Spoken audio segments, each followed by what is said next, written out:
बुलेटिनला सुरुवात करूया आणि सुरुवातच बातमीची करणार आहोत एका मोठ्या बातमीनं। आता गप्प बसणार नाही, ओबीसी आरक्षणाकरता कोर्ट आणि रस्त्यावर दुहेरी लढा लढू असा इशारा छगन भुजबळांनी दिला। मराठा आरक्षणासंदर्भातल्या जीआरच्या मुद्द्यावरून आक्रमक झालेल्या ओबीसींचा महाएल्गार मेळावा बीडमध्ये पार पडला।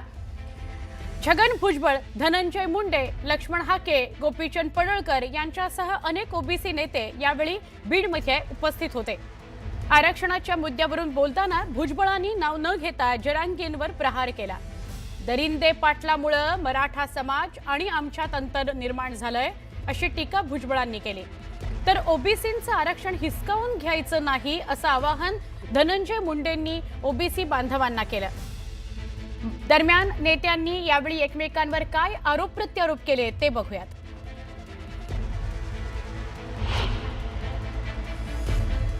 आतापर्यंत आमच्या ज्या नेत्यांनी सांगितलं त्यांनी सांगितलं ना, दरिंदे पाटलाने की ओबीसीना पाडा,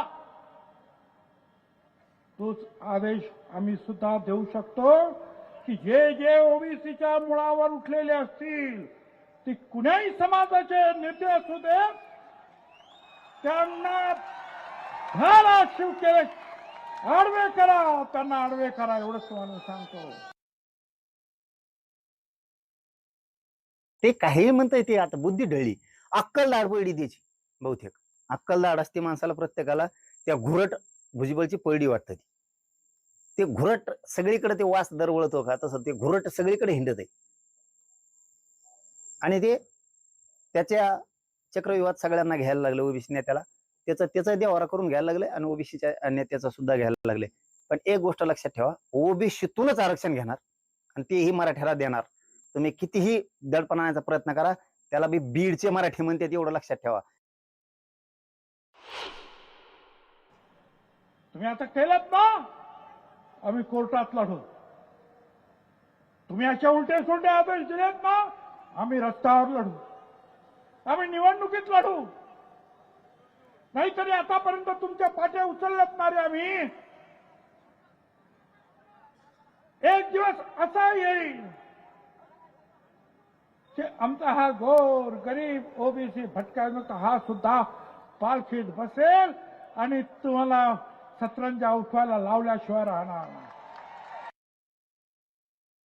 मराठ्यांचं कसं वाटोळ करता येईल, मराठ्यांच्या पोरांचं जीवन कसं उद्ध्वस्त करता येईल, याच्यासाठी ती त्यांनी घेतलेली सभा आहे। ती ओबीसीचे नाहीचे, एका विशिष्ट जातीचेच लोक त्या ठिकाणी जमले आणि त्या पद्धतीचं त्यांनी ते वातावरण भीतीचं निर्माण केलं जिल्ह्यावरती। हे एवढंच काम त्यांनी केलेलं आहे तिथं येऊन, बाकी काही केलेलं नाही। त्यांना वातावरण दूषित करायचंय।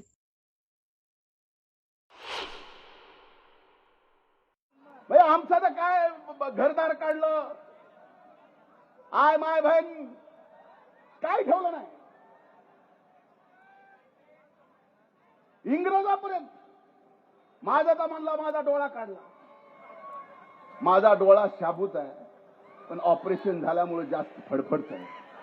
हे आणखीन जास्त फडफडू नये बाबा, म्हणून चष्मा घातला। आता माझ्या चष्म्याची सुद्धा अडचण आहे। तो म्हणतो परळीचा चष्मेवाला, आवडलाय तर घेऊन जा।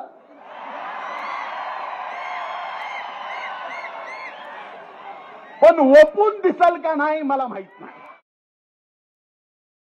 त्याला कवाच्याच मॅन बोललो, कवाच नाही। तो ह्याच्यात मग कशाला, तो ह्याच्यात मी काय बघितलंय सगळ्यांनी, तो ह्याच्यात मग कशाला, तो ह्याच्यात मग तुलाच राहून दे। असेच हातरंग येऊ रक्तानी, तो ह्याच्यात मग तुलाच राहून दे त्या रक्ताने भरल्याला।